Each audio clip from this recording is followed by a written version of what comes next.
K Umar മൗലവിയുടെ റഹിമഹുല്ല തർജുമാനുൽ ഖുർആൻ audio number 695. സൂറത്തു ത്വാഹ ആയത്തുകൾ 113 മുതൽ 135 വരെ. Page number 1106. അഊദു ബില്ലാഹി മിനശ് ശൈത്വാനിർ റജീം. ബിസ്മില്ലാഹിർ റഹ്മാനിർ റഹീം. وكذلك أنزلناه قرآنا عربيا وصرفنا فيه من الوعيد لعلهم يتقون أو يحدث لهم ذكرا فتعالى الله الملك الحق ولا تعجل بالقرآن من قبل أن يقضى إليك وحيه وقل رب زدني علما ولقد عهدنا إلى آدم من قبل فنسي ولم نجد له عزما وإذ قلنا للملائكة اسجدوا لآدم فسجدوا إلا إبليس أبى فقلنا يا آدم إن هذا عدو لك ولزوجك فلا يخرجنكما من الجنة فتشقى إن لك ألا تجوع فيها ولا تغرى وأنك لا تظمأ فيها ولا تضحى فوسوس إليه الشيطان قال يا آدم هل أدلك على شجرة الخلد وملك لا يبلى فأكلا منها فبدت لهما سوآتهما وطفقا يخصفان عليهما من ورق الجنة وعصى آدم ربه فغوى ثم اجتباه ربه فتاب عليه وهدى قال اهبطا منها جميعا بعضكم لبعض عدو فإما يأتينكم مني هدى فمن اتبع هداي فلا يضل ولا يشقى ومن أعرض عن ذكري فإن له معيشة ضنكا ونحشره يوم القيامة أعمى قال رب لم حشرتني أعمى وقد كنت بصيرا قال كذلك أتتك آياتنا فنسيتها وكذلك اليوم تنسى وكذلك نجزي من أسرف ولم يؤمن بآيات ربه ولعذاب الآخرة أشد وأبقى أفلم يهد لهم كم أهلكنا قبلهم من القرون يمشون في مساكنهم إن في ذلك لآيات لأولي النهى ولولا كلمة سبقت من ربك لكان لزاما وأجل مسمى فاصبر على ما يقولون وسبح بحمد ربك قبل طلوع الشمس وقبل غروبها ومن آناء الليل فسبح وأطراف النهار لعلك ترضى ولا تمدن عينيك إلى ما متعنا به أزواجا منهم زهرة الحياة الدنيا لنفتنهم فيه ورزق ربك خير وأبقى وأمر أهلك بالصلاة واصطبر عليها لا نسألك رزقا نحن نرزقك والعاقبة للتقوى وقالوا لولا يأتينا بآية من ربه أولم تأتهم بينة ما في الصحف الأولى ولو أنا أهلكناهم بعذاب من قبله لقالوا ربنا لولا أرسلت إلينا رسولا فنتبع آياتك من قبل أن نذل ونخزى قل كل متربص فتربصوا فستعلمون من أصحاب الصراط السوي ومن اهتدى. ഉമർ മൗലവിയുടെ റഹിമഹുല്ല തർജുമാനുൽ ഖുർആൻ ഓഡിയോ നമ്പർ 696. സൂറത്തു ത്വാഹ ആയത്ത് 113, പേജ് നമ്പർ 1106. വകദാലിക അൻസൽനാഹു ഖുർആനൻ അറബിയ്യ, അപ്രകാരം അതിനെ അറബി ഭാഷയിൽ പാരായണം ചെയ്യപ്പെടുന്നതായി നാം അവതരിപ്പിച്ചു. വസറഫ്നാ ഫീഹി മിനൽ വഈദി, അതിൽ താക്കീതുകൾ വിവിധ തരത്തിൽ നാം വിവരിച്ചിരിക്കുന്നു. ലഅല്ലഹും യത്തഖൂൻ, അവർ സൂക്ഷ്മത പാലിക്കുവാനായി. ഔ യുഹ്ദിസു ലഹും ദിക്റാ, അല്ലെങ്കിൽ അത് അവർക്ക് ബോധം ഉളവാക്കുകയോ ചെയ്യുന്നതിന് വേണ്ടി. അറബി ഭാഷയിൽ പാരായണം ചെയ്യപ്പെടാൻ അവതരിപ്പിച്ചു എന്ന് പ്രത്യേകം എടുത്തു പറഞ്ഞത് ശ്രദ്ധേയമാണ്. ഖുർആൻ്റെ ഹിദായത്ത് ആഗ്രഹിക്കുന്നുവെങ്കിൽ അറബി ഭാഷ പഠിച്ച് ഖുർആൻ ഗ്രഹിക്കാൻ ശ്രമിക്കണം എന്നൊരു ഉത്ബോധനം ഇതിലടങ്ങിയിരിക്കുന്നു. നബി സല്ലല്ലാഹു അലൈഹി വസല്ലമയുടെ സ്വഹാബികൾ അവർക്ക് അധീനപ്പെട്ട അനറബി രാജ്യങ്ങളിലൊക്കെ അറബി ഭാഷ പ്രചരിപ്പിക്കുകയും അങ്ങനെ അനേകം അനറബി രാജ്യങ്ങൾ അവരുടെ മാതൃഭാഷ ഉപേക്ഷിച്ച് അറബിയെ മാതൃഭാഷയായി സ്വീകരിക്കുകയും ചെയ്തു.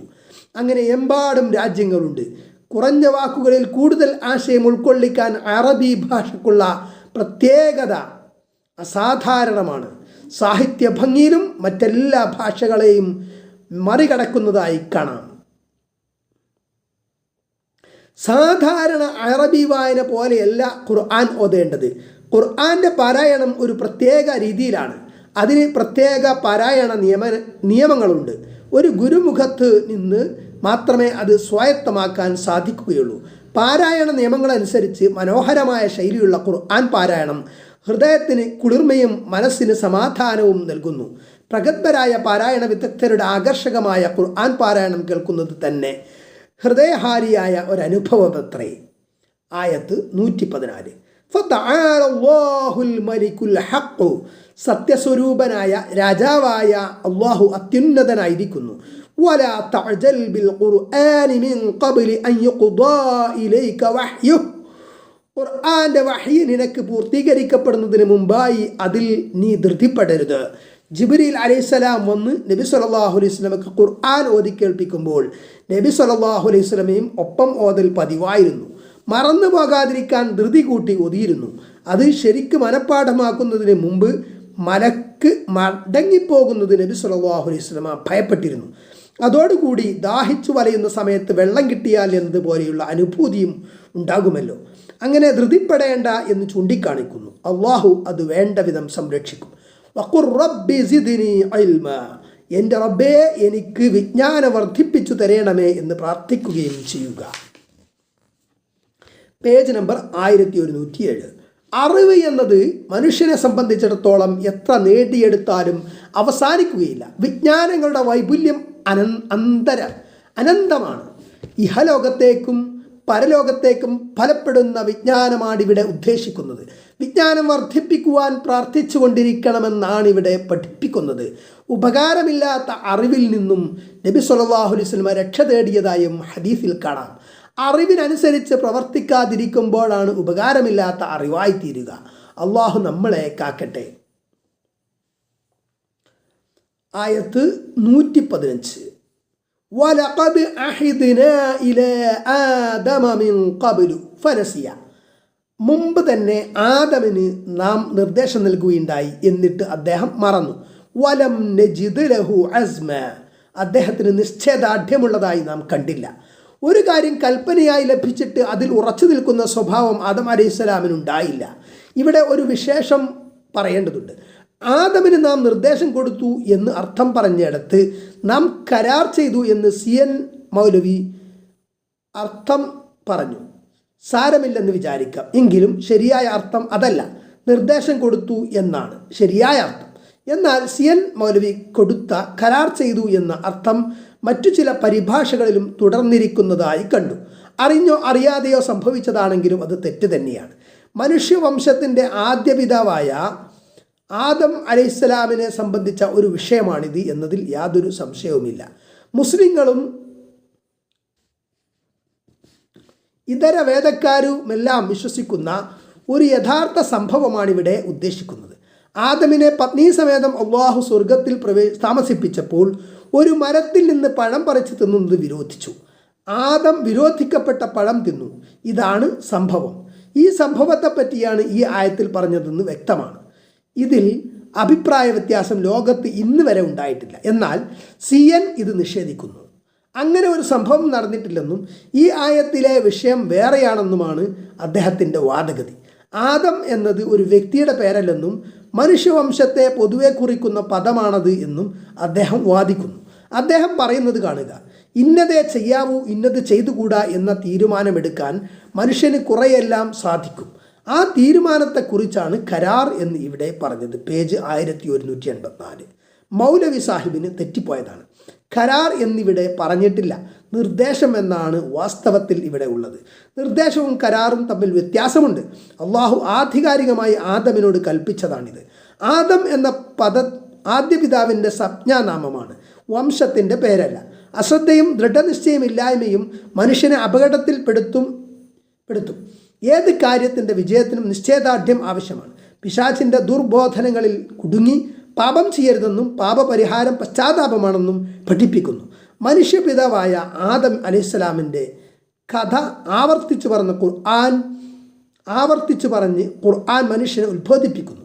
ദൈവിക കൽപ്പനകൾ പാലിക്കാൻ ദൃഢനിശ്ചയം കൂടിയേ തീരൂ, ഇല്ലെങ്കിൽ തീരാ നഷ്ടത്തിൽപ്പെടും, ദുഃഖിക്കേണ്ടി വരുമെന്ന പാഠം വീണ്ടും വീണ്ടും ആവർത്തിക്കുന്നു. ഉമർ മൗലവിയുടെ റഹിമഹുല്ലാ തർജുമാനുൽ ഖുർആൻ ഓഡിയോ നമ്പർ 697, സൂറത്തു ത്വാഹ ആയത്ത് 116. വഇദ് ഖുൽനാ ലിൽ മലായികതി ഇസ്ജുദൂ ലി ആദമ, ആദമിന് സുജൂദ് ചെയ്യുവീൻ എന്ന് മലക്കുകളോട് നാം പറഞ്ഞ സന്ദർഭം. ഫസജദൂ ഇല്ലാ ഇബ്ലീസ, അപ്പോൾ അവർ സുജൂദ് ചെയ്തു ഇബ്ലീസ് ഒഴികെ. അബാ, അവൻ വിസമ്മതിച്ചു. പേജ് നമ്പർ 1108, ആയത്ത് 117. ഫഖുൽനാ യാ ആദമു ഇന്ന ഹാദാ അദുവ്വുൻ ലക, അപ്പോൾ നാം പറഞ്ഞു, ആദമേ, നിശ്ചയമായും ഇവൻ നിനക്കും നിന്റെ ഇണക്കും ശത്രുവാകുന്നു. ഫഖുൽനാ യാ ആദമു ഇന്ന ഹാദാ അദുവ്വുൻ ലക വലി സൗജിക എന്നുണ്ട്. ഫലാ യുഖ്രിജന്നകുമാ മിനൽ ജന്നതി, അതിനാൽ അവൻ സ്വർഗത്തിൽ നിന്ന് നിങ്ങളെ പുറത്താക്കാതിരിക്കട്ടെ. ഫത്തഷ്ഖാ, എന്നാൽ നീ കഷ്ടപ്പെടും. ഈ സ്വർഗത്തിൽ നിന്ന് പുറത്തു പോയാൽ പല പ്രയാസങ്ങളും അനുഭവിക്കേണ്ടി വരും. ആയത്ത് 118. ഇന്നലക അല്ലാ തജൂഅ ഫിഹാ, അവിടെ നിനക്ക് വിശപ്പ് അനുഭവിക്കാതെ കഴിഞ്ഞുകൂടാം. വലാ തൗറാ, നിനക്ക് നഗ്നനാകാതെയും കഴിയാം. ആയത്ത് 119. വ അന്നക ലാ തളുമഉ ഫിഹാ, അവിടെ നിനക്ക് ദാഹം അനുഭവിക്കാതെയും വലാ തദ്ഹ, വെയിൽ കൊള്ളാതെയും കഴിയാം. സ്വർഗത്തിൽ നിന്ന് പുറത്തു പോയാൽ ഈ കാര്യങ്ങൾക്കെല്ലാം പരിഹാരം നീ തന്നെ തേടേണ്ടതായി വരും. അപ്പോൾ നീ കഷ്ടപ്പെടും, അതുകൊണ്ട് സൂക്ഷിച്ചു കൊള്ളണം. അള്ളാഹു ആദമിന് മുന്നറിയിപ്പ് നൽകി. ആയത്ത് 120.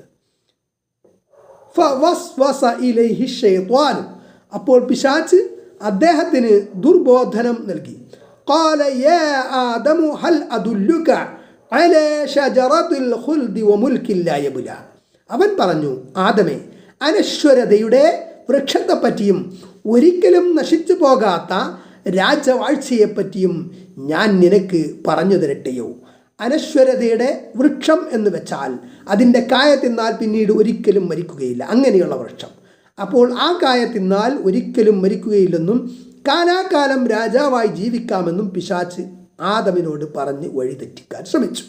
ഇങ്ങനെ ഒരു സംഭവം നടന്നിട്ടില്ലെന്നാണ് CN മൗലവി പറയുന്നത്. ആദം, ഇബ്ലീസ് എന്നിങ്ങനെ രണ്ട് വ്യക്തിത്വങ്ങൾ ഉണ്ടെന്നുള്ള സംഗതി അദ്ദേഹം സമ്മതിക്കുമോ എന്തോ.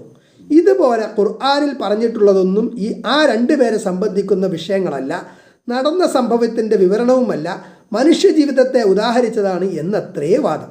അദ്ദേഹം വിശദീകരിച്ചതിൻ്റെ ചുരുക്കം ഇതാണ്: യാതൊരു ശല്യവും അലട്ടും കൂടാതെ സുഖമായി ജീവിക്കുന്ന മനുഷ്യനെ പട്ടിണിയിലേക്കും കഷ്ടപ്പാടിലേക്കും തള്ളിവിടാൻ തക്കവണ്ണം മധുരമായ ഭാഷയിൽ ദുരുപദേശം നൽകുന്ന ചില ആളുകളുണ്ടല്ലോ, അതാണ് ഇവിടെ ഉദ്ദേശിക്കുന്നത് അത്രേ.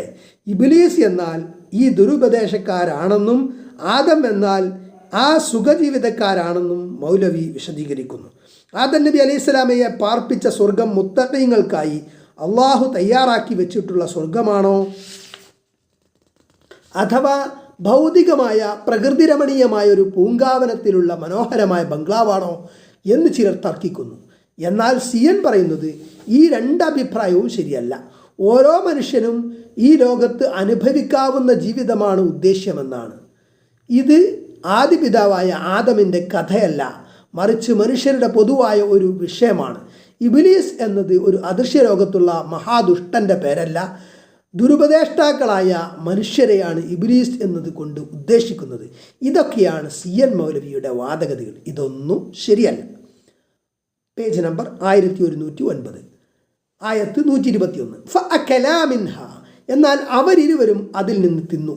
ഫബദത് ലഹുമാ സൗആതുഹുമാ, അപ്പോൾ അവരുടെ നഗ്നത അവർക്ക് രണ്ടുപേർക്കും വെളിവായി. വതഫിഖാ യഖ്സിഫാനി അലൈഹിമാ മിൻ വറഖിൽ ജന്ന, സ്വർഗത്തിലെ ചില ഇലകൾ അവരുടെ ദേഹത്തിൽ ഒട്ടിച്ചു ചേർക്കാൻ തുടങ്ങുകയും ചെയ്തു. ഇവിടെയും സിയൻ പറഞ്ഞതിൻ്റെ ചുരുക്കം ഇപ്രകാരമാണ്: മനുഷ്യൻ വല്ല തെറ്റും ചെയ്തു പോയാൽ അതിനെ ന്യായീകരിക്കുന്നതിന് വേണ്ടി പല ഉപായങ്ങളും പ്രയോഗിച്ചു നോക്കും. കളവ് പറയും, കൈക്കൂലി കൊടുക്കും, പല പ്രചാരവേലകളും ചെയ്യും.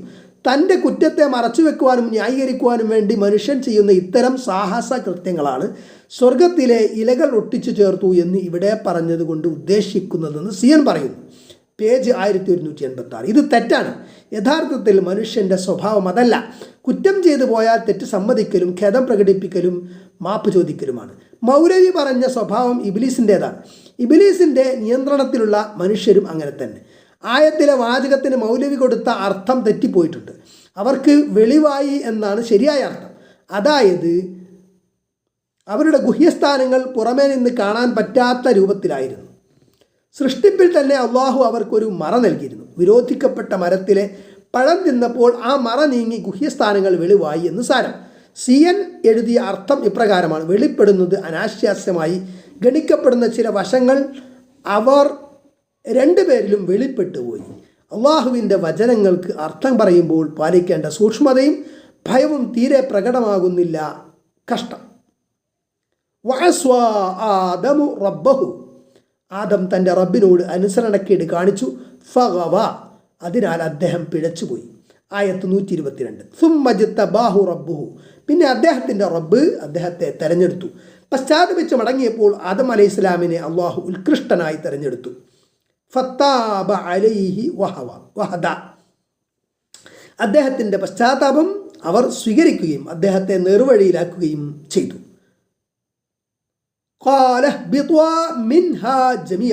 ആയത്ത് 123. അള്ളാഹു പറഞ്ഞു, നിങ്ങൾ ഇരുവരും ഒരുമിച്ച് അവിടെ നിന്ന് ഇറങ്ങിപ്പോകുക. പേജ് 1110. ബഅ്ദുകും ലിബഅ്ദിൻ അദുവ്വ്, നിങ്ങളിൽ ചിലർ ചിലർക്ക് ശത്രുക്കളാകുന്നു. ഫഇമ്മാ യഅതിയന്നകും മിന്നി ഹുദാ, എന്നാൽ എൻ്റെ പക്കൽ നിന്നുള്ള മാർഗദർശനം നിങ്ങൾക്ക് വന്നെത്തുന്ന പക്ഷം ഫമനിത്തബഅ ഹുദായ, അപ്പോൾ ഏതൊരുവൻ എൻ്റെ മാർഗദർശനത്തെ പിൻപറ്റുന്നുവോ ഫലാ യദില്ലു വലാ യശ്ഖാ, അവൻ പിഴച്ചു പോവുകയില്ല, അവൻ കഷ്ടപ്പെടുകയുമില്ല. മനുഷ്യൻ ഭൗതിക ലോകത്ത് വരുമ്പോൾ തന്നെ അവന് വേണ്ട മാർഗദർശനം അള്ളാഹു നൽകുമെന്ന് അവൻ ബാധ്യതയായി പ്രഖ്യാപിച്ചിരിക്കുന്നു. ജീവിതത്തിൻ്റെ അർത്ഥം, ലക്ഷ്യം, ന്യായം അന്യായം, നീതി അനീതി, പാപം പുണ്യം, സത്യം അസത്യം, ക്രമം അക്രമം, ഇതൊക്കെ അള്ളാഹു വ്യക്തമാക്കും. മറ്റാർക്കും അതിന് അധികാരമോ അവകാശമോ ഇല്ല.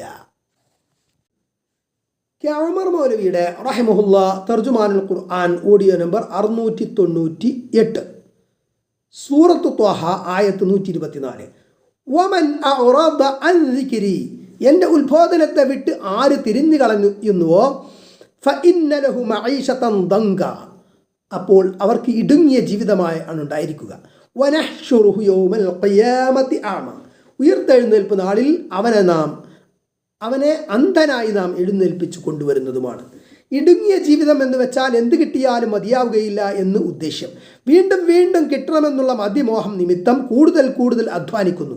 സുഖ സൗകര്യങ്ങളും സ്ഥാനമാനങ്ങളും ധനവും പ്രതാപവും വീണ്ടും വീണ്ടും നേടുവാൻ കൂടുതൽ കഷ്ടപ്പെടും. എത്ര കിട്ടിയാലും മതി വരികയില്ല. ഇതാണ് ഇടുങ്ങിയ ജീവിതം. മാനസികമായ ഇടുക്കമാണിത്. കിട്ടിയതിൽ തൃപ്തിപ്പെട്ട് അതിമോഹം ഒഴിവാക്കി ജീവിക്കുന്ന വിശാല മനസ്ഥിതിക്കാരൻ അവനാണ് യഥാർത്ഥത്തിൽ സംതൃപ്തൻ. വിഭവങ്ങൾ വർദ്ധിക്കുന്നത് കൊണ്ട് ഐശ്വര്യം ഉണ്ടാവുകയില്ല. മനസ്സിൻ്റെ സംതൃപ്തിയാണ് ഐശ്വര്യം എന്ന് സ്വഹീഹായ ഹദീസിൽ വന്നിരിക്കുന്നു. മുസ്ലിം 24:67. മനുഷ്യൻ അനുഭവിച്ചറിഞ്ഞൊരു കാര്യവുമാണിത്. ദുനിയാവ് സമ്പാദിക്കുന്നവൻ ദാഹത്തിന് ഉപ്പുവെള്ളം കുടിക്കുന്നവനെ പോലെയാണെന്ന് ഒരു മഹത്വചനമുണ്ട്. കുടിക്കുന്തോറും ദാഹം വർദ്ധിക്കുകയല്ലാതെ ദാഹശമനം ഉണ്ടാവുകയില്ലെന്ന് സാരം. പരിശുദ്ധ ഖുർആന്റെ സന്ദേശം സ്വീകരിക്കലാണ് ഇതിനുള്ള ഏക പരിഹാരം. അത് കൈവെടിഞ്ഞാൽ പിന്നെ യാതൊരു രക്ഷയുമില്ല. പരലോകത്ത് കണ്ണിന് കാഴ്ചയില്ലാത്ത അവസ്ഥയിൽ അവൻ കഷ്ടപ്പെടുന്നതാണ്. ആയത്ത് 125. ഖാല റബ്ബി ലിമ ഹശർതനി അഅമാ, അവൻ പറയും, എൻ്റെ രക്ഷിതാവേ, എന്നെ അന്ധനായി ഉയർത്തെഴുന്നേൽപ്പിച്ചത് എന്തിനാണ്? വഖദ് കുന്തു ബസ്വീറ, ഞാൻ കാഴ്ചയുള്ളവനായിരുന്നല്ലോ. അള്ളാഹുവിൻ്റെ ദൃഷ്ടാന്തങ്ങളെ സംബന്ധിച്ച് അന്ധനായി ജീവിച്ചവൻ പരലോകത്ത് അന്ധനായിരിക്കും. തെളിവുകളും രേഖകളും വ്യക്തമായി വന്നപ്പോഴൊന്നും ചിന്തിച്ച് മനസ്സിലാക്കാൻ ശ്രമിച്ചില്ല. എന്താണോ കാണേണ്ടത് അത് കാണാൻ തയ്യാറായില്ല. കണ്ണും ചിന്തയും ഉപയോഗപ്പെടുത്തിയില്ല. അപ്പോൾ അന്ധൻ തന്നെ. പേജ് നമ്പർ 1111, ആയത്ത് 126.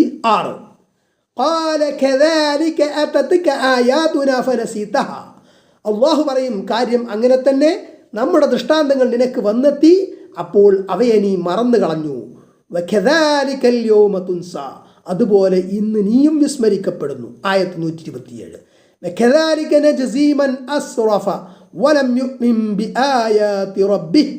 അതിരി കവിജ്ഞവനായിത്തീരുകയും തൻ്റെ റബ്ബിൻ്റെ ദൃഷ്ടാന്തങ്ങളിൽ വിശ്വസിക്കാതിരിക്കുകയും ചെയ്തവർക്ക് അപ്രകാരമാണ് നാം പ്രതിഫലം നൽകുന്നത്. പരലോക ശിക്ഷ ഏറ്റവും കഠിനവും കാലാകാലം നിലനിൽക്കുന്നതുമാകുന്നു. മേൽപ്പറഞ്ഞ ജീവിതം ഇടുങ്ങിയതായിരിക്കുക എന്ന ശിക്ഷ അതിക്രമികളും നിഷേധികളുമായിട്ടുള്ള എല്ലാവർക്കുമുണ്ട്. പരലോക ശിക്ഷയായി നരകവും അവിടുത്തെ യാതനകളും വരാനിരിക്കുന്നു. ആയത്ത് 128. അഫലം യഹ്ദിലഹും കം അഹ്ലക്നാ ഖബ്ലഹും മിനൽ ഖുറൂനി, ഇവർക്ക് മുമ്പ് എത്രയെത്ര തലമുറകളെയാണ് നാം നശിപ്പിച്ചിട്ടുള്ളത് എന്നത് ഇവർക്ക് മാർഗദർശകമായിട്ടില്ലേ? യംശൂന ഫി മസാകിനിഹിം, അവരുടെ വാസസ്ഥലങ്ങൾക്കിടയിൽ ഇവർ സഞ്ചരിക്കുന്നുണ്ടല്ലോ. ഇന്ന ഫീ ദാലിക ലആയാതിൻ ലിഉലിന്നുഹ, നിശ്ചയമായും അതിൽ ബുദ്ധിയുള്ളവർക്ക് ദൃഷ്ടാന്തങ്ങളുണ്ട്. മദാഇൻ സ്വാലിഹിലെ സ്വാലിഹ് അലൈഹിസ്സലാമിൻ്റെ ജനതയെ നശിപ്പിച്ച അവശിഷ്ടങ്ങൾ, ലൂത്ത് അലൈഹിസ്സലാമിൻ്റെ ജനതയെ ശിക്ഷിച്ച സോദോം പ്രദേശം, ഫിർഔൻ, ഇങ്ങനെ പല ധിക്കാരികളെയും നശിപ്പിച്ചതിൻ്റെ ശേഷിപ്പുകൾ ഇന്നും കാണാവുന്നതാണ്. അതൊക്കെ കണ്ട് ഗുണപാഠം ഉൾക്കൊള്ളാൻ ഏത് ബുദ്ധിയുള്ളവനും എളുപ്പമാണ്. എന്നാൽ ഭൂരിപക്ഷവും ചിന്തിച്ച് മനസ്സിലാക്കുന്നില്ല. ആയത്ത് 129. വലൗലാ കലിമത്തുൻ സബഖത് മിർ റബ്ബിക, നിന്റെ റബ്ബിൻ്റെ പക്കൽ നിന്നുള്ളൊരു വാക്ക് മുൻകടന്നിട്ടില്ലായിരുന്നുവെങ്കിൽ ലകാന ലിസാമ, അത് അനിവാര്യമായി തീരുമായിരുന്നു. പൂർവികന്മാരെ ശിക്ഷിച്ചതുപോലെ ഈ സമുദായത്തെ സമൂലം നശിപ്പിക്കാത്തതെന്ത് കൊണ്ടെന്നാൽ മഹാകാരുണികനായ റബ്ബ് ഇവരെ സംബന്ധിച്ച് ഒരു തീരുമാനമെടുത്തിട്ടുണ്ട്. മുഹമ്മദ് നബി സല്ലല്ലാഹു അലൈഹി വസല്ലമയുടെ സമുദായത്തെ ഒന്നാകെ നശിപ്പിക്കുകയില്ല എന്ന്. വഅജലും മുസമ്മ, നിശ്ചയിക്കപ്പെട്ട ഒരു അവധിയും ഉണ്ട്. ആ അവധി എത്തുന്നത് വരെ ഇവരുടെ മേലുള്ള നടപടി നീട്ടിവെക്കുന്നതാണ്. അങ്ങനെ ഇല്ലായിരുന്നുവെങ്കിൽ ആദ്, സമൂദ് മുതലായ സമുദായങ്ങളെ നശിപ്പിച്ചതുപോലെ ഇവരെയും നശിപ്പിക്കുമായിരുന്നു. ഉമർ മൗലവിയുടെ റഹിമഹുല്ലാ തർജുമാനുൽ ഖുർആൻ ഓഡിയോ നമ്പർ 699, സൂറത്ത് ത്വാഹ ആയത്ത് 130, പേജ് നമ്പർ 1112. ഫസ്ബിർ അലാ മാ യഖൂലൂന, അതുകൊണ്ട് അവർ പറയുന്നതിനെപ്പറ്റി നീ സഹനം അവലംബിക്കുക. വസബ്ബിഹ് ബിഹംദി റബ്ബിക, നിന്റെ റബ്ബിനെ നീ സ്തുതിച്ചുകൊണ്ട് പരിശുദ്ധി പ്രകീർത്തിക്കുകയും ചെയ്യുക. ഖബ്ല തുലൂഇ ശംസി, സൂര്യോദയത്തിന് മുമ്പ്, വഖബ്ല ഉറൂബിഹാ, സൂര്യാസ്തമയത്തിന് മുമ്പും, വമിൻ ആനാഇൽ ലൈലി, രാവിൻ്റെ കുറേ ഭാഗങ്ങളിലും, ഫസബ്ബിഹ് വഅത്റാഫൻ നഹാരി, പകലിൻ്റെ ചില ഭാഗങ്ങളിലും അവൻ്റെ പരിശുദ്ധി നീ പ്രകീർത്തിക്കുക. ലഅല്ലക തദ്ദാ, നിനക്ക് സംതൃപ്തി കൈവന്നേക്കാം. മുടങ്ങാതെ മേൽപ്പറഞ്ഞ സമയങ്ങളിൽ നിരന്തരം പ്രകീർത്തനം ചെയ്തുകൊണ്ടിരിക്കുകയാണെങ്കിൽ നിന്റെ മനസ്സ് തൃപ്തിപ്പെടാൻ തക്കവണ്ണം അള്ളാഹു അവൻ്റെ അനുഗ്രഹങ്ങൾ നിന്നിൽ ചൊരിയുന്നതാകുന്നു. 5 നേരത്തെ നമസ്കാരങ്ങളാണ് ഇവിടെ ഉദ്ദേശിക്കുന്നതെന്ന് മിക്ക മുഫസ്സിറുകളും പറഞ്ഞിരിക്കുന്നു. അപ്പോൾ അള്ളാഹുവിനെ സ്തുതിക്കുക, അവൻ്റെ മഹത്വത്തെ വാഴ്ത്തുക, അവൻ്റെ പരിശുദ്ധിയെ പ്രകീർത്തിക്കുക എന്നിവയാണ് നമസ്കാരത്തിൻ്റെ ജീവൻ എന്നിവിടെ ഉണർത്തിയിരിക്കുന്നു. അതുകൊണ്ട് നമസ്കാരം ഏറ്റവും നല്ല രൂപത്തിൽ നിർവഹിക്കണം. ആയത്ത് 131. വലാ തമുദ്ദന്ന ഐനൈക, നിന്റെ ദൃഷ്ടികൾ നീ പതിപ്പിക്കരുത്, ഇലാമാ മത്തഅനാ ബിഹി അസ്വാജം മിൻഹും, അവരിൽ ചില വിഭാഗക്കാർക്ക് നാം നൽകിയ സുഖ സൗകര്യങ്ങളിലേക്ക്, സഹറത്തുൽ ഹയാത്തി ദുനിയ, ഐഹിക ജീവിതത്തിൻ്റെ അലങ്കാരമായി, ലിനഫ്തിനഹും ഫീഹ്, അതിൽ അവരെ നാം പരീക്ഷിക്കുവാൻ. ചില മനുഷ്യർക്ക് അള്ളാഹു നൽകിയ സുഖ സൗകര്യങ്ങൾ കണ്ട് അതുപോലെ കിട്ടുവാൻ മോഹിക്കരുത്. അവരെ അത് സംബന്ധിച്ച് അള്ളാഹു പരീക്ഷിക്കുകയാണ്. അള്ളാഹുവിൻ്റെ ശത്രുക്കൾക്ക് പോലും അവൻ നൽകിയ സുഖ സൗകര്യങ്ങൾ നൽകും. അവൻ വലിയ സുഖസൗകര്യങ്ങൾ നൽകും. മഹാ അക്രമികൾക്കും നൽകിയേക്കാം. അവർ എത്രമാത്രം അക്രമം ചെയ്യുന്നുവെന്ന് പരീക്ഷിക്കുകയാണ്. വരിസുഖു റബ്ബിക ഖൈറുൻ വഅബ്ഖാ, നിന്റെ റബ്ബ് തരുന്ന ഉപജീവനമാണ് ഏറെ ഉത്തമവും ഏറ്റവും നിലനിൽക്കുന്നതും. ആയത്ത് 132. വഅ്മുർ അഹ്ലക ബിസ്വലാത്തി വസ്തബിർ അലൈഹാ, നിന്റെ കുടുംബത്തോട് നമസ്കരിക്കാൻ നീ കൽപ്പിക്കുക, അതിൽ നീ ക്ഷമാപൂർവ്വം ഉറച്ചു നിൽക്കുകയും ചെയ്യുക. ലാ നസ്അലുക റിസ്ഖാ, നിന്നോട് നാം ഉപജീവനം ചോദിക്കുന്നില്ല. Page number 1113. നഹ്നു നർസുഖുക, നാമാണ് നിനക്ക് ഉപജീവനം നൽകുന്നത്. വൽ ആഖിബതു ലിത്തഖ്വ, നല്ല പര്യവസാനം ധർമ്മനിഷ്ഠ പാലിക്കുന്നതിനാകുന്നു. അള്ളാഹുവിൻ്റെ കോപത്തെ സൂക്ഷിച്ച് സൂക്ഷ്മത പാലിച്ച് ജീവിച്ചാൽ പര്യവസാനം നന്മയിലായിരിക്കും. ഓരോരുത്തരും തൻ്റെ കുടുംബത്തെ അഥവാ തൻ്റെ സംരക്ഷണയിലും കീഴിലുമായിട്ടുള്ളവരെ ശ്രദ്ധിക്കുകയും അവരെ സൽപാന്താവിലൂടെ നയിക്കാൻ വേണ്ടത് ചെയ്യേണ്ടതുമുണ്ട്. നബി സല്ലല്ലാഹു അലൈഹി വസല്ലം പറഞ്ഞു, നിങ്ങൾ ഓരോരുത്തരും ഭരണകർത്താക്കളും തങ്ങളാൽ ഭരിക്കപ്പെടുന്നവരെപ്പറ്റി ചോദ്യം ചെയ്യപ്പെടുന്നവരുമാകുന്നു. നേതാവ് ഭരണകർത്താവാണ്, അവൻ്റെ കീഴിലുള്ളവരെ പറ്റി അവൻ ചോദ്യം ചെയ്യപ്പെടുന്നതാകുന്നു. ഒരു പുരുഷൻ അവൻ്റെ വീട്ടുകാരിൽ ഭരണകർത്താവും തൻ്റെ ഭരണീയനെപ്പറ്റി ചോദ്യം ചെയ്യപ്പെടുന്നതുമാണ്. ഒരു സ്ത്രീ അവളുടെ ഭർത്താവിൻ്റെ വീട്ടിൽ ഭരണം നടത്തുന്നവളും അവൾ ഭരിക്കുന്നവരെ പറ്റി ചോദ്യം ചെയ്യപ്പെടുന്നതുമാകുന്നു. ഒരു വേലക്കാരൻ തൻ്റെ യജമാനൻ്റെ സ്വത്തിൽ ഭരണം നടത്തുന്നവനും അവൻ ഭരിക്കുന്നതിനെപ്പറ്റി ചോദ്യം ചെയ്യപ്പെടുന്നതുമാണ്. നിങ്ങളെല്ലാവരും തന്നെ ഭരണകർത്താക്കളും ഭരണീയരെപ്പറ്റി ചോദിക്കപ്പെടുന്നവരുമാകുന്നു. ബുഖാരി 893, മുസ്ലിം 4828. മറ്റൊരു ഹദീസ്, നിങ്ങളുടെ മക്കൾക്ക് 7 വയസ്സ് പ്രായമാകുമ്പോൾ നിങ്ങൾ അവരോട് നമസ്കരിക്കുവാൻ കൽപ്പിക്കണം. അവർക്ക് 10 വയസ്സാകുമ്പോൾ വേണ്ടി വന്നാൽ അതിനായി അടിക്കുകയും വേണം. കിടപ്പ് സ്ഥാനങ്ങളിൽ നിന്ന് അവരെ വേർപ്പെടുത്തുകയും ചെയ്യണം. സുനൻ ബൈഹഖി 3359, അഹ്മദ് 6854. നമസ്കാരത്തിൽ കൃത്യനിഷ്ഠ പരിശീലിപ്പിക്കുന്നതോടൊപ്പം ഇസ്ലാം പഠിപ്പിച്ച ഒരു കാര്യം, നിങ്ങളുടെ കിടപ്പ് സ്ഥാനങ്ങളിൽ നിങ്ങൾ കുട്ടികളെ മാറ്റിക്കിടത്തണം. എത്ര ശ്രദ്ധേയമാണെന്ന് നോക്കുക. ദാമ്പത്യ ബന്ധത്തിലെ വിശുദ്ധിയും സ്വകാര്യതയും പാലിക്കുന്നതും മക്കളെ ചിട്ടകൾ പരിശീലിപ്പിക്കുന്നതും എല്ലാം ഇസ്ലാമിൽ എത്ര ഭംഗിയായി നിർദ്ദേശിക്കപ്പെട്ടിരിക്കുന്നു. ഇന്ന് വ്യാപകമായി നാം കാണുന്ന അപകടകരമായ ഒരു അവസ്ഥയുണ്ട്. കുടുംബനാഥൻ മതപരമായ ചിട്ടയിൽ ജീവിക്കുന്നയാളാണെങ്കിലും കുടുംബത്തിൻ്റെ കാര്യത്തിൽ ഒട്ടും ശ്രദ്ധയില്ലാത്തയാളായിരിക്കും എന്നതാണത്. അല്ലെങ്കിൽ അയാളുടെ നിയന്ത്രണത്തിലായിരിക്കില്ല കുടുംബം. അയാളുടെ വാക്കുകൾക്ക് ഒരു വിലയുമില്ലാത്ത അവസ്ഥ. മക്കൾ മതനിഷ്ഠയില്ലാതെ ജീവിക്കുന്നുണ്ടാകും. ഇതിൻ്റെ അടിസ്ഥാന കാരണം തുടക്കത്തിലെ ചിട്ട പരിശീലിപ്പിക്കാത്തതാണെന്ന് കാണാം. കുട്ടികളുടെ വിദ്യാഭ്യാസ കാര്യങ്ങളിലോ ഭക്ഷണം, ചികിത്സ എന്നിവയിലോ മാതാപിതാക്കൾ കാണിക്കുന്ന താല്പര്യം മതാധ്യാപനത്തിലും പരിശീലനത്തിലും അവർ കാണിക്കാറില്ല. ഇക്കാര്യം ആരെങ്കിലും അവരെ ഉണർത്തിയാൽ അതൊക്കെ ശരിയായിക്കൊള്ളുമെന്ന ഭാവമാണ് അവർക്ക്. മതത്തിൻ്റെ കാര്യങ്ങൾ പഠിപ്പിക്കുന്നതും ചിട്ട പരിശീലിപ്പിക്കുന്നതും അതിൻ്റെ സമയത്ത് നടക്കണം. ചെറുപ്പകാലത്ത് പരിശീലിപ്പിക്കുന്നതാണ് പ്രായോഗികം. ഏറെ ഫലപ്രദവും അതുതന്നെ. വഴിതെറ്റാനുള്ള സാധ്യതകൾ വളരെ കൂടുതലാണ്. വഴിതെറ്റിക്കുന്നവരും ധാരാളമാണ്. എങ്കിലും നമ്മുടെ ബാധ്യതകൾ നിർവഹിച്ചേ പറ്റൂ. കഴിയുന്നതൊക്കെ പ്രവർത്തിക്കുക, പ്രാർത്ഥിക്കുക. റബ്ബ് അനുഗ്രഹിക്കട്ടെ. ആയത്ത് 133. വഖാലൂ ലൗലാ യഅതീനാ ബിആയത്തിൻ മിർ റബ്ബിഹി, അവർ പറഞ്ഞു തൻ്റെ റബ്ബിൻ്റെ പക്കൽ നിന്നുള്ള വല്ല ദൃഷ്ടാന്തവുമായി അദ്ദേഹം നമ്മുടെ അടുക്കൽ വരാത്തതെന്ത്? മൂസാ നബി അലൈഹിസ്സലാമക്കും ഈസാ നബി അലൈഹിസ്സലാമക്കുമൊക്കെ അള്ളാഹു കൊടുത്തതുപോലെയുള്ള അമാനുഷിക ദൃഷ്ടാന്തങ്ങളൊന്നും മുഹമ്മദ് നബി സ്വല്ലല്ലാഹു അലൈഹി വസല്ലം കൊണ്ടുവന്നിട്ടില്ലല്ലോ, എന്താണത് എന്ന് നിഷേധികൾ ചോദിച്ചു. Page number 1114. അവലം തഅ്തിഹിം ബയ്യിനതു മാ ഫി സുഹുഫിൽ ഉല. പൂർവ്വഗ്രന്ഥങ്ങളിലുള്ള പ്രത്യക്ഷമായ തെളിവ് അവർക്ക് വന്നു കിട്ടിയിട്ടില്ലേ? തൗറാത്ത്, ഇഞ്ചീൽ മുതലായ പൂർവ്വഗ്രന്ഥങ്ങളിൽ മുന്നറിയിപ്പ് നൽകപ്പെട്ട പ്രകാരം ഈ അന്ത്യപ്രവാചകൻ വരികയും എഴുത്തും വായനയും പഠിക്കാതെ യാതൊരു നിലയിലുമുള്ള പഠിപ്പും ലഭിക്കാതെ അദ്ദേഹം വളരുകയും ഗ്രന്ഥങ്ങളും വിശ്വാസ ദർശനങ്ങളും നീതി നിയമങ്ങളും ചരിത്ര കഥകളും വളരെ വസ്തുനിഷ്ഠമായി വിവരിക്കുകയും ആ ഗ്രന്ഥങ്ങളുടെ വാഹകന്മാർ അവയിൽ വരുത്തിയ മാറ്റങ്ങൾ വിവരിച്ചുകൊണ്ട് ഈ പരിശുദ്ധ ഖുർആൻ എല്ലാ ദൃഷ്ടാന്തങ്ങളെയും കവച്ചു വെക്കുന്ന ഈ മഹാദൃഷ്ടാന്തം അവർക്ക് ലഭിക്കുകയും ചെയ്തില്ലേ? നേർക്കുനേരെ ചിന്തിക്കുന്നവർക്ക് ഇനി മറ്റൊരു ദൃഷ്ടാന്തം ആവശ്യമുണ്ടോ? ഇത് കണ്ട് വിശ്വസിക്കാൻ തയ്യാറില്ലാത്തവർ ഏത് ദൃഷ്ടാന്തം കണ്ടാലും വിശ്വസിക്കാൻ പോകുന്നില്ല. ഖുർആൻ എക്കാലത്തേക്കുമുള്ള ദൃഷ്ടാന്തമാണ്, നിത്യനൂതന ഗ്രന്ഥം. നബി സല്ലല്ലാഹു അലൈഹി വസല്ലം പറഞ്ഞു, മനുഷ്യർക്ക് വിശ്വസിക്കാൻ ഉതകുന്ന ദൃഷ്ടാന്തങ്ങൾ നൽകപ്പെടാത്ത ഒരു പ്രവാചകനും ഉണ്ടായിട്ടില്ല. എന്നാൽ എനിക്ക് നൽകപ്പെട്ടിട്ടുള്ളത് അള്ളാഹു എനിക്ക് നൽകിയ വഹ്യ് ഖുർആൻ തന്നെയാണ്. അതിനാൽ അന്ത്യനാളിൽ ഞാൻ അവരെക്കാളെല്ലാം കൂടുതൽ അനുയായികളുള്ളവനായിരിക്കുവാനും ആശിക്കുന്നു. ബുഖാരി 4981, മുസ്ലിം 402. ആയത്ത് 134. വലൗ അന്നാ അഹ്ലക്നാഹും ബിഅദാബിൻ മിൻ ഖബ്ലിഹി.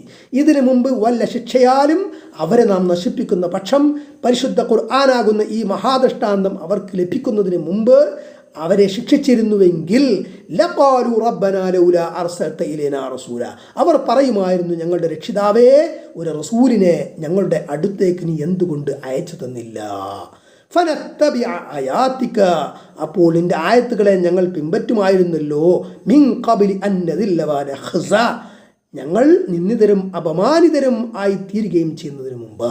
ഞങ്ങൾക്കൊരു വഴികാട്ടിയും ഒരു മുന്നറിയിപ്പുകാരനും ഉണ്ടായില്ല, അതുകൊണ്ടാണ് ഞങ്ങൾ പിഴച്ചു പോയതെന്ന് അവർ പറയുമായിരുന്നു. ആയത്ത് 135. ഖുൽ കുല്ലും മുതറബ്ബിസുൻ, പറയുക എല്ലാവരും കാത്തിരിക്കുന്നവരാകുന്നു. ഫതറബ്ബസു, അതിനാൽ നിങ്ങളും കാത്തിരിക്കുക.